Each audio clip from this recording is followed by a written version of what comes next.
লা লিগার সময়টা বেশ দুর্দান্তই কেটেছে রিয়াল মাদ্রিদের। সবশেষ 5 ম্যাচে মাত্র একটিতে হেরেছে গ্যালাক্টিকোরা। 28 ম্যাচে 60 পয়েন্ট নিয়ে টেবিলের 2-এ আছে তারা। এবার তাদের প্রতিপক্ষ রেলিগেশন জোনে থাকা Leganes. Kylian Mbappe, Jude Bellingham, ভিনিসিয়াসরা ভালো ফর্মে থাকায় আক্রমণ ভাগ নিয়ে বেশ নির্ভর থাকবেন কোচ কার্লো আনচেলোত্তি।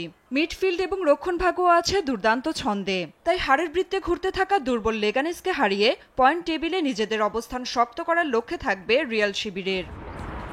অন্য ম্যাচে রাত 9:15টায় এসপানিওলের আতিথ্য নেবে আতলেতিকো মাদ্রিদ। মৌসুমের শুরু থেকে শিরোপার রেসে রিয়াল বার্সাকে বেশ ভালোভাবে টেক্কা দিলেও শেষ দিকে এসে কিছুটা খেই হারিয়েছে আতলেতিকো।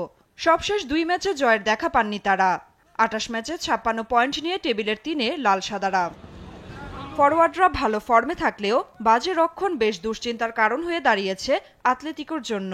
সবশেষ 2 ম্যাচে 5 গোল হজমই বলে দিচ্ছে রক্ষণের দুর্দশা। তাই স্পেনিওলকে হারিয়ে শিরোপার রেসে টিকে থাকতে হলে প্রতিপক্ষের আক্রমণ ঠেকাতে বাড়তি মনোযোগ দিতে হবে দিয়েগো সিমিওনের শীর্ষদের। এদিকে জার্মান বুন্দেসলিগায় রাত 8:30টায় আলিয়াস আরেনায় সেন্ট পাউলির বিপক্ষে খেলবে জায়ান্ট বায়ার্ন মিউনিখ। পয়েন্ট টেবিলে শীর্ষে থাকলেও সবশেষ 2 ম্যাচে জয়হীন বাভারিয়ানরা। তাই এই ম্যাচে টেবিলের তলানিতে থাকা পাউলিকে হারিয়ে জয়ের ধারায় ফিরতে চায় ভিনসেন্ট কোম্পানির দল। নাফিয়া ফারজানা, নিউজ ডেস্ক, দেশ টিভি।